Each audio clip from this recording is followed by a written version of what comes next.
अस्सलाम वालेकुम बच्चों, मैं अब्दुर्रहमान सर आज आप लोगों के लिए फिर से हिस्ट्री का लेक्चर लेकर आया हूँ फारूक बॉयज़ स्कूल से। तो बच्चों आज हम लोग हिस्ट्री में सेकेंड यूनिट दूसरा लेसन पढ़ेंगे। दूसरे लेसन का नाम क्या है? शिवाजी महाराज से कब्ल का भारत। तो कब्ल यानी क्या होता है? पहले, यानी शिवाजी महाराज जब भारत में आए उससे पहले का भारत कैसा था।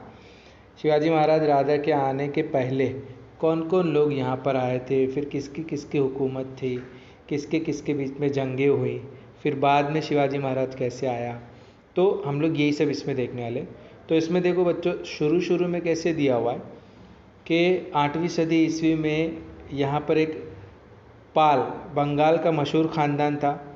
फिर प्रत्याहार हुकूमत है उसमें, फिर प्रत्याहार हुकूमत जो है आंध्रा, कलिंग, विदर्भ, कन्नौज, गुजरात, यहाँ सब पे वो सब फैलते गए लोग, वसअत हासिल करती गई, यानी फैलना। वसअत यानी फैलना होता है, यानी हर जगह उसकी हुकूमत चलती गई। फिर वहाँ पर जो है दूसरा राजपूत ख़ानदान भी था, राजपूत ख़ानदान, फिर गढ़वाल और परमार, ये दोनों ख़ानदान उधर अहम थे। फिर उसमें चौहान ख़ानदान आया। चौहान ख़ानदान में पृथ्वीराज वहाँ पर मतलब बहुत मशहूर थे, बहुत बहादुर भी थे और उन्होंने कुछ जंग भी की। देखो पृथ्वीराज ने जो जंग की है वो तराई की जंग कहलाती है, और तराई की जंग जो है वो मोहम्मद गौरी और पृथ्वीराज चौहान के बीच में हुई। जो पहले पृथ्वीराज चौहान जीत गया था, फिर दोबारा हुआ तो मोहम्मद गौरी जीता। यानी तराई जो एक जगह है वहाँ पे 2 जंगें हुई थी, महमूद गौरी और चौहान के बीच में। ये आपको खानापुरी या जोड़िया में भी पूछ सकता है कि तराई की जंग किसके किस पे बीच में हुई, तो याद रखना आप लोग। यानी मोहम्मद गौरी और चौहान के बीच में हुआ था। पहला चौहान जीता, फिर दोबारा हुआ तो दूसरे बार चौहान हार गया और मोहम्मद गौरी जीत गया। उसके बाद यहाँ पे देखो चोल ख़ानदान के बारे में दिया है। चोल ख़ानदान धीरे धीरे फैलते हुए श्रीलंका तक चली गई। तो हमको बाहर का नहीं, हमको मेन भारत का देखना है। तो आइए हम लोग भारत का देखते हैं। पहला पॉइंट क्या है कि भारत ने मतलब जो हमले हुए कहाँ से शुरू हुआ, तो भारत में जो सबसे पहला हुआ शुमाल से हुआ, शुमाल मगरिब से भारत पर पहला हमला हुआ है। तो ये पॉइंट हम लोग देखने वाले हैं, ठीक है बच्चों। तो आप लोग जब भी ये देखेंगे तो अपने सामने ये बुक तो आप मिल गई आप लोगों को शायद, तो वो बुक देखते रहना कि ये पॉइंट मतलब ये अंडरलाइन भी कर लेना या ध्यान में रख लेना, जो भी जैसे भी आप याद कर सकते हो कर लेना, ठीक है। तो देखते हैं पहला पॉइंट जो शुमाल मगरिब की तरफ से भारत पे हमला हुआ उसमें क्या है। तो पहला पॉइंट हम लोग देख रहे हैं, शुमाली मगरिबी जानिब से हमले। तो इसमें क्या हुआ था, इसमें महाराष्ट्र का देखो, महाराष्ट्र में राष्ट्रकूट और यादव। महाराष्ट्र में कौन? राष्ट्रकूट और यादव, 2 जैसे मतलब ख़ानदान थे जो वहीं के महाराष्ट्र के थे, तो उनकी हुकूमत थी उस वक्त। लेकिन शुमाल की तरफ से जब हमले होने लगे शुमाल मगरिब की जानिब से, तो ये उनको मतलब रोक नहीं पाए और वो लोग ने इनको हरा दिया और अपना इक़्तिदार कायम कर लिया। यानी शुमाल मगरिब से जो हमले हुए राष्ट्रकूट और यादव के ऊपर, तो ये लोग उनसे शिकस्त खा गए, हार गए। फिर उसके बाद यहाँ पर धीरे धीरे अरब आने लगे, अरबों की हुकूमत हुई। फिर अरब भारत आए तो उसमें अरब का सबसे बहादुर जो सिपह सालार था वो मोहम्मद बिन कासिम, आपने नाम सुने होंगे, वो आया, उसने सिंध पर हमला कर दिया और उसने राजा दाऊर को शिकस्त दे दिया। फिर सिंध भी, यानी पहले के टाइम में कैसा होता था, कहीं से भी आकर वहाँ पे हमला कर देते थे और वहाँ के उस जगह को हथिया लेते थे और फिर वहाँ के राजा खुद बन जाते थे। यानी वो ज़मीन अपने अंडर में ले लेते थे और राजा बन जाते थे और वहाँ हुकूमत करने लगते थे। तो वैसे ही मोहम्मद बिन कासिम ने सिंध पर हमला किया और वहाँ के राजा को हरा के वो हुकूमत करने लगा। उसके बाद फिर जब अरब यहाँ आए तो उसके बाद तुर्क, अफ़गान वाले, अफ़गानिस्तान वाले, फिर धीरे धीरे मुग़ल ख़ानदान यहाँ पर आए। यानी मुग़लों ने अपना हुकूमत भारत में कायम किया। 11वीं सदी ईस्वी में भारत पर फिर तुर्कों ने हमला शुरू किया और फिर वो आगे बढ़ते गए। फिर गजनी करके ख़ानदान आया, गजनी सल्तनत, महमूद ने भारत पर कई हमले किए हैं। वही महमूद गजनी ने बहुत सारे हमले किए भारत पर। फिर धीरे धीरे मथुरा, कनौज, सोमनाथ, यहाँ सब पर वो ये तीनों जो है बड़े बड़े नाम, मथुरा, वृंदावन, कनौज और सोमनाथ, ये सब मंदिर थे। वहाँ से उन्होंने पूरी दौलत अपने अंडर कर ली, पूरी जितने भी दौलत मिली मंदिर में से लेके वो यहाँ से फरार हो गया, लेके भाग चला गया, ठीक है। यानी शुमाल मगरिब की तरफ से यही आया, यानी ऊपर की जानिब से।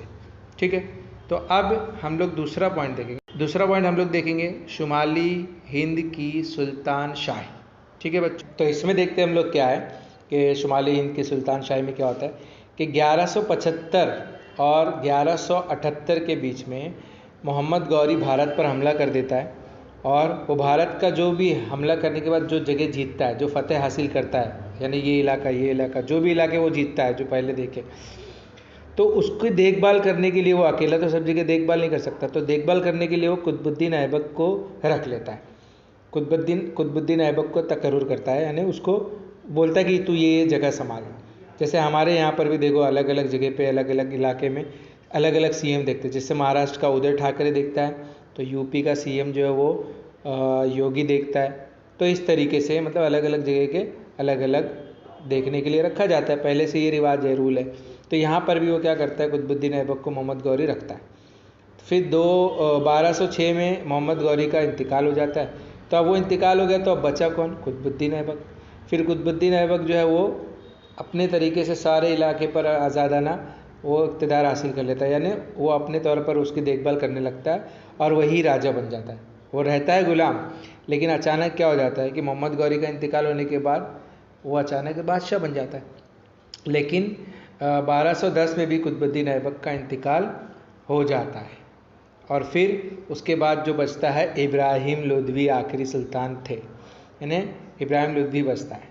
यानी फिर उसके बाद इब्राहिम लोधी ऐसा रहता है कि मतलब थोड़ी दिमाग का गर्म, मतलब उसकी मिजाज जो रहती है वो थोड़ी समझ वाली नहीं रहती है। मतलब वो हर किसी से झगड़ा करते या फिर सही तरीके से बर्ताव उसका सही नहीं रहता था। तो इसलिए उसने क्या किया, बहुत सारे दुश्मन बना लिए।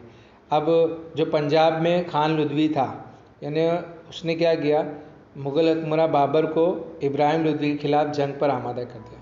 यानी एक दौलत खान नाम के है शख्स जो काबुल के मुग़ल हुक्मरान, यानी काबुल एक है अफ़गानिस्तान में, तो उसको बाबर को क्या बोला कि तुम जंग कर दो, किससे, इब्राहिम लोधी से। तो बस वो जंग करने आया, और उस लड़ाई में बाबर ने क्या किया, इब्राहिम लोधी को शिकस्त दे दी, और उसी के साथ भारत में अहद सलातीन का ख़ात्मा हुआ, यानी जो सल्तनतें चल रही थी वो ख़त्म हो गई।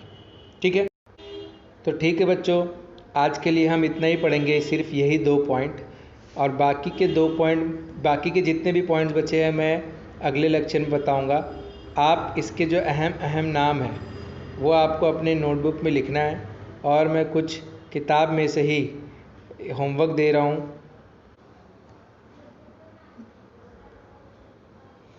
ये जो नाम बताइए वाला कॉलम है, जो गोंडवन की रानी, उदय सिंह का बेटा, मुगलिया हुकूमत के बानी, बहमनी सल्तनत का पहला सुल्तान, ये सब हालांकि हम लोग ने लेसन कंप्लीट नहीं किए पूरा, लेकिन फिर भी आप थोड़े मेहनत करेंगे तो आपको मिल जाएगा इंशाल्लाह आंसर पूरे इसमें। और फिर जो आगे के पॉइंट्स है बचे हुए मैं आगे के लेक्चर में पढ़ाऊँगा। मैं अब्दुर्रहमान सर इंशाल्लाह आप लोगों के लिए लेक्चर लेके आता रहूँगा। आज के लिए इतना ही। अस्सलाम वालेकुम।